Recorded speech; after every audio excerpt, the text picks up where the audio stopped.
राधे राधे। श्री हरिदास श्री कुंज बिहारी। कैसे हैं आप सभी लोग? आई होप कान्हा जी की कृपा से आप सभी लोग अच्छे होंगे और स्वस्थ होंगे। ओम नमो भगवते वासुदेवाय। हर हर महादेव। वैशाख मास महत्यम अध्याय 28 और 29। मंदिरों में पुराण की कथा कराने से और गोपी चंदन के तिलक की महिमा।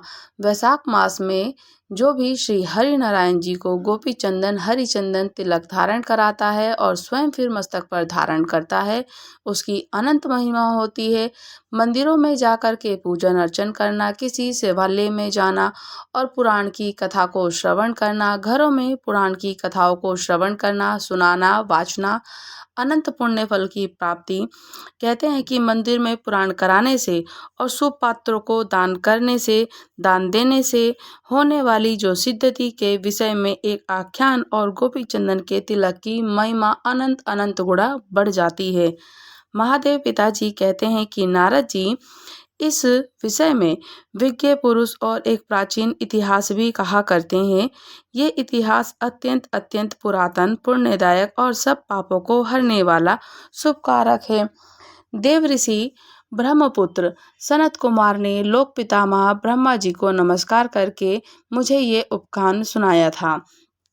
सनत कुमार बोलते हैं कि एक दिन में धर्मराज जी से मिलने गया था।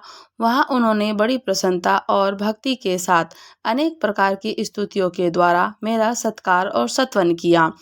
मुझे सुखमय आसन पर बैठने के लिए कहा। बैठने पर मैंने वहां एक अद्भुत अद्भुत बात देखी थी। एक पुरुष सोने के विमान पर बैठकर वहां आया। उसने देखकर धर्मराज बड़े ही वेग से आसन पर उठकर खड़े हो गए और वहां पे दाहिना हाथ पकड़कर उन्होंने अर्घ आदि सम्मानों के द्वारा उनको पूर्ण सत्कार किया। उसके पश्चात वह इस प्रकार से बोले कि धर्मराज ने कहा, धर्म के दृष्टा महापुरुष, तुम्हारा स्वागत है। मैं तुम्हारे दर्शन से बहुत प्रसन्न हूँ। मेरे पास बैठो और मुझे कुछ ज्ञान की बातें भी सुनाओ। इसके बाद उस धाम में जाना जहाँ श्री ब्रह्मा जी विराजमान हैं। तब सनत कुमार कहते हैं कि धर्मराज के इतना कहते ही एक दूसरा पुरुष उत्तम विमान पर बैठा हुआ वहां आ पहुंचा। तब धर्मराज ने विनती भाव से उसका भी विमान पर ही पूजन किया और इस प्रकार से पहले आए हुए मनुष्य से संतावना पूर्वक वार्तालाप किया। उसी प्रकार से इस नव आगंतुक के साथ भी इसी तरीके से बात करी थी। यह देखकर मुझे बड़ा विस्मय हुआ।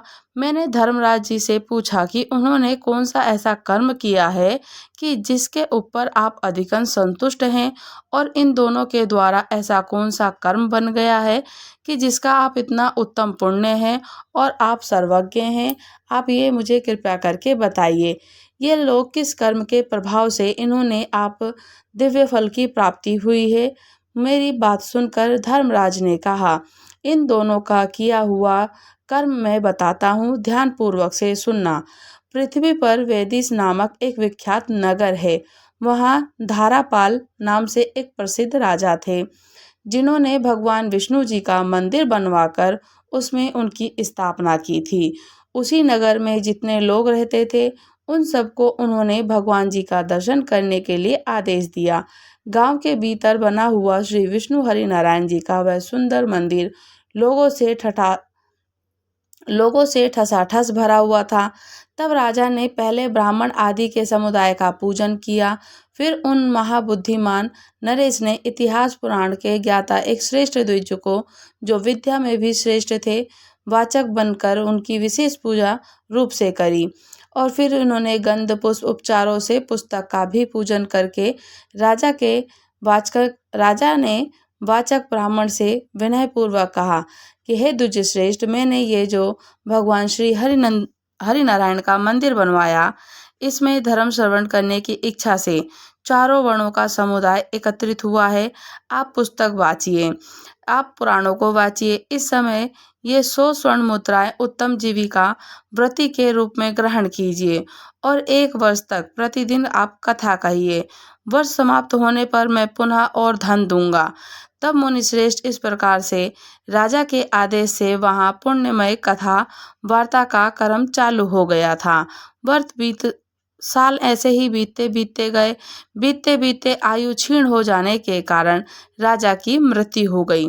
तब मैंने एक भगवान हरिनारायण की पूजा करने वाले भक्त को देखा।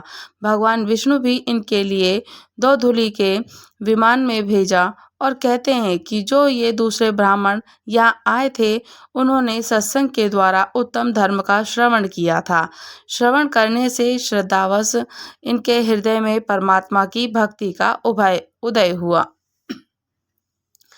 तब मुनिश्रेष्ठ फिर उन्होंने उन महात्मा वाचक की परिक्रमा की और एक मासा स्वर्ण दान किया, जो कि सुपात्र को दान देने से इन्हें इस प्रकार के फल की प्राप्ति हुई है। इस प्रकार से ये कर्म जिसे इन दोनों का ये मैंने कह सुनाया था, ये इनके कर्म फल हैं। तब महादेव पिताजी कहते हैं कि जो मनीषी पुरुष, जो वैज्ञानिक पुरुष इस पुण्य प्रसंग का महात्म्य श्रवण करता है, उनकी किसी भी जन्म में दुर्गति नहीं होती है। अब दूसरी बात सुनाता हूँ, वो भी ध्यान पूर्वक से सुनना। जो भी श्री हरि नारायण जी को गोपी चंदन का महात्म्य जैसे मैंने देखा है, कहते हैं कि श्री हरि नारायण को हरिचंदन, गोपी चंदन और भी अत्यंत अत्यंत प्रिय है, सुखदायक है। तो सुना है, मैं उसका वर्णन करता हूँ, वो भी ध्यान से सुनना। ब्राह्मण हो, क्षत्रिय, वैश्य या कोई शूद्र व्यक्ति हो, भले कोई भी क्यों ना हो, जो विष्णु जी का भक्त होकर उनके भजन में तत्पर रहकर अपने अंगों में गोपी चंदन लगाता है, वह अपने अंगों में गोपी चंदन लगाकर गंगा जल में नहाए हुए की भांति सब दोषों से मुक्त हो जाता है। कल्याण की इच्छा रखने वाले वैष्णव ब्राह्मणों के लिए गोपी चंदन का तिलक धारण करना विशेष रूप से कर्तव्य है। ललाट में दंड के आकार का, वक्ष स्थल में कमल के सदृश, बाहु के मूल भाग में बांस के पत्ते के समान और अन्य दीपक के तुल्य चंदन लगाना चाहिए। अथवा जैसी रुचि हो उसी प्रकार भी आप विभिन्न विभिन्न अंगों में अपने चंदन लगा सकते हैं। हाथ में, अपने माथे पे, कंठ पे, अपने वक्ष स्थल पे और अपनी भुजाओं पे आप अपना श्री हरि नारायण जी को चंदन जो धारण कराते हैं वो आप वक्ष स्थल पे भी लगा सकते हैं। इसके लिए कोई खास नियम तो नहीं होता है। गोपी चंदन का तिलक धारण करने मात्र से ब्राह्मण से लेकर चंडाल तक सभी मनुष्य शुद्ध हो जाते हैं। जो वैष्णव ब्राह्मण भगवान विष्णु जी के ध्यान में तत्पर होते हैं, उसमें विष्णु जी का भेद नहीं मानना चाहिए और वो इस लोक से लेकर विष्णु जी के स्वरूप का ही होता है। तुलसी जी के पत्र अथवा काष्ठ की बनी हुई माला को धारण करना, तुलसी जी का पूजन करना, तुलसी जी को सींचना, तुलसी जी का दीपक प्रज्वलित करना, तुलसी जी को श्रृंगार कराना, तुलसी जी को श्री हरि नारायण जी के मस्तक पर धारण कराना, तुलसी जी का श्री ठाकुर जी के चरणों में स्पर्श कराना, उससे ठाकुर जी अनंत प्रिय होते हैं। तुलसी जी की काष्ठ का दीपक प्रज्वलित करना, एकादशी के दिन तुलसी जी की काष्ठ का दीपक प्रज्वलित करना, अमावस्या के दिन तुलसी जी की काष्ठ को अपने पानी में, जल में घुमा करके उससे स्नान करना, इससे श्री हरि नारायण अत्यंत अत्यंत प्रसन्न होते हैं। तुलसी जी की जो काष्ठ सूख जाती है उसका गोपी चंदन बना लीजिए, हरि चंदन बना लीजिए और उसको आप नित्य प्रतिदिन श्री ठाकुर जी को उनके मस्तक पर धारण कराएं। फिर उसके बाद आप स्वयं प्रसाद रूपी उसको धारण करें। और वे कहते हैं कि जो भी इस प्रकार से नित्य प्रतिदिन श्री हरि नारायण जी को तुलसी जी की काष्ठ का गोपी चंदन लगाता है, हरि चंदन लगाता है, तुलसी जी समर्पित करता है, वो श्री हरि नारायण को बहुत अत्यंत प्रिय होता है और वह विमान पर आरूढ़ होकर के विष्णु जी के परम पद को ही प्राप्त होता है। कलयुग में जो नर श्रेष्ठ गोपी चंदन का तिलक धारण करते हैं, श्री हरि नारायण को धारण कराते हैं, उनकी कभी दुर्गति नहीं होती है। इस पृथ्वी पर जो शराबी स्त्री, बालकों की हत्या करने वाले, आगामी स्त्री के साथ समागम करने वाले देखे जाते हैं, वे भगवत भक्त के दर्शन मात्र से पाप से मुक्त हो जाते हैं।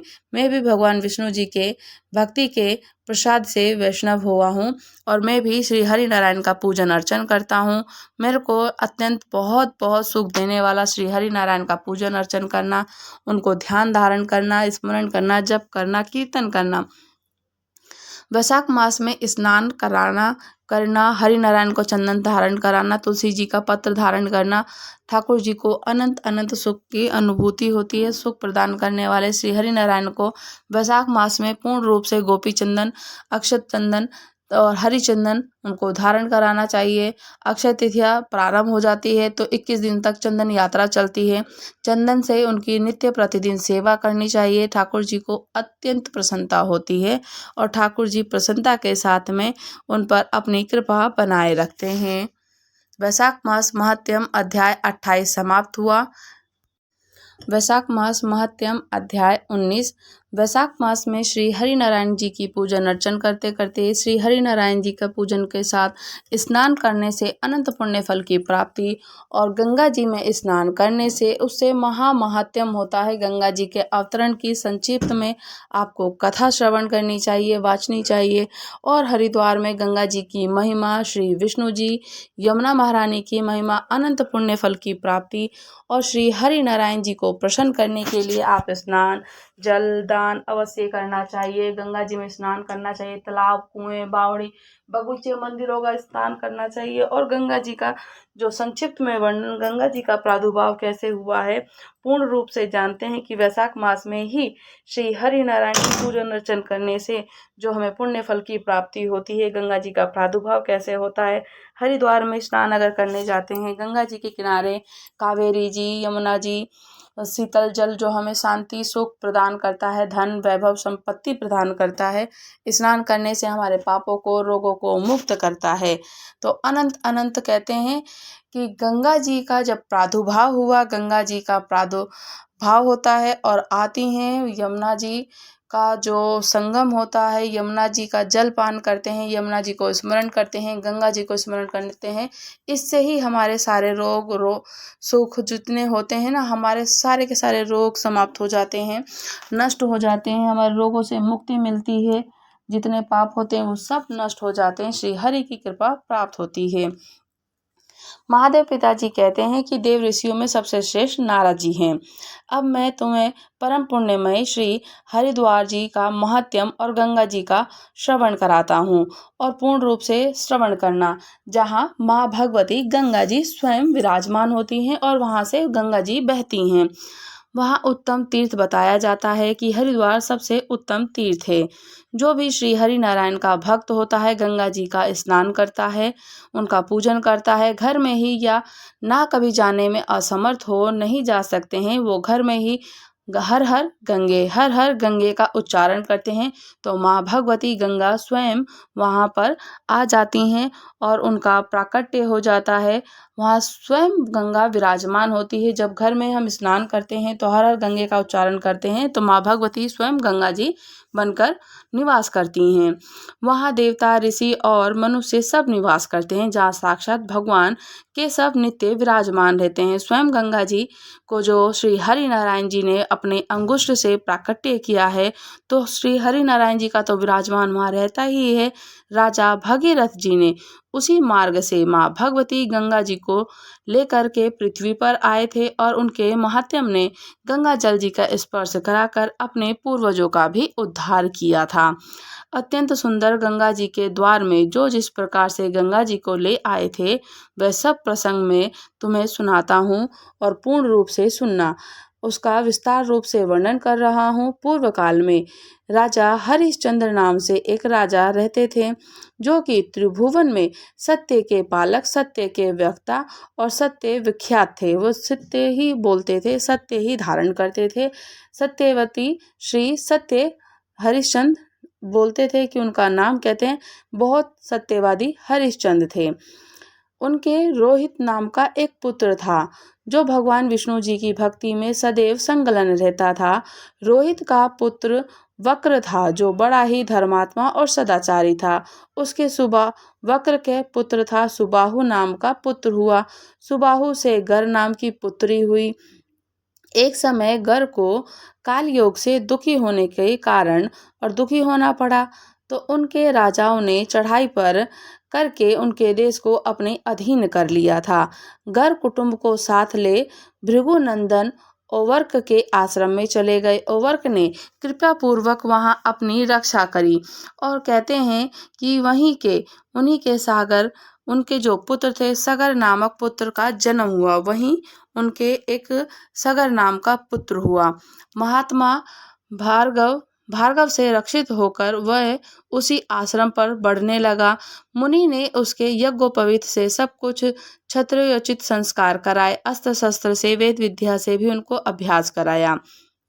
उसके पश्चात महातपस्वी राजा सगर ने औवर्व को मुनि से अग्नेयोत्र यानी कि अग्नियात्रक पात्र प्राप्त कराया। समूची पृथ्वी पर भ्रमण करके अपने पुत्र तालजंग, हहय, शक और पारद वंशियों का वध कर डाला। इस प्रकार सबको जीतकर उन्होंने धर्म संचय करना आरंभ किया।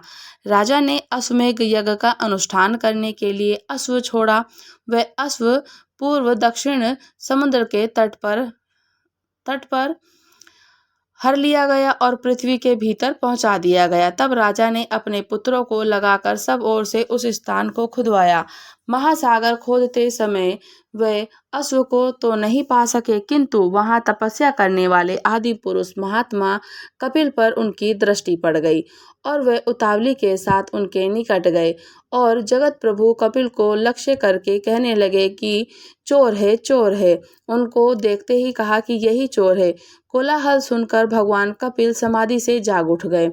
उसी समय उनके नेत्र से आग प्रकट हुई, जिससे कि 60,000 सगर पुत्र जलकर भस्म हो गए और महायशस्वी राजा ने समुद्र से उस अश्वमेघी अश्व को प्राप्त भी कर लिया और उसके द्वारा 100 अश्वमेघ यज्ञ का अनुष्ठान पूर्ण किया गया। तब नारद जी ने पूछा कि हे विज्ञानेश्वर, हे नारद जी, सगर के 60,000 पुत्र बड़े बलवान और पराक्रमी थे, तो उन वीरों की उत्पत्ति किस प्रकार से हुई थी, ये बताने की आप मुझ पर कृपा कीजिए। तब महादेव पिताजी बोलते हैं कि नारद, राजा सगर की 2 पत्नियां थीं। वे दोनों ही तपस्या के द्वारा अपने पाप दग्ध कर चुकी थीं। इससे संपन्न और इससे प्रसन्न होकर मुनि श्रेष्ठ ओवर ने उन्हें वरदान दिया कि उनमें से एक रानी को 60,000 पुत्र मांगे और एक दूसरी ने एक ही ऐसे पुत्र के लिए प्रार्थना करी कि जो वंश चलाने वाला हो। पहली रानी ने तुम्बी से बहुत से सूरवीर पुत्र को जन्म दिया। तुम्बी में बहुत से पुत्रों को जन्म दिया और सबको दाइयों ने ही पाल पोस कर बड़ा किया था। घी से भरे हुए घड़े में रखकर उन कुमारों का पोषण किया गया। कपिला गाय का दूध पीकर वे सबके सब बड़े हुए और दूसरी रानी के जो गर्भ से पंचजन्य नामक पुत्र हुआ था, पंचजन नामक पुत्र हुआ जो राजा बना था, आगे चल के राजा बना। तो पंचजन के अंशुमान नामक पराक्रमी पुत्र उत्पन्न हुआ। अंशुमान के दिलीप और दिलीप के भागीरथ हुए, जो कि उत्तम व्रत तपस्या का अनुष्ठान करके नदियों में श्रेष्ठ गंगा जी को पृथ्वी पर ले आए, जिन्होंने गंगा जी को समुद्र तक ले जाकर उन्हें अपनी कन्या के रूप में अंगीकार कर लिया। तब नारद जी ने पूछा कि भगवान राजा भगीरथ गंगा जी को किस प्रकार लाए थे, उन्होंने कौन सी तपस्या की थी, ये सब मुझे बताने की कृपया करें।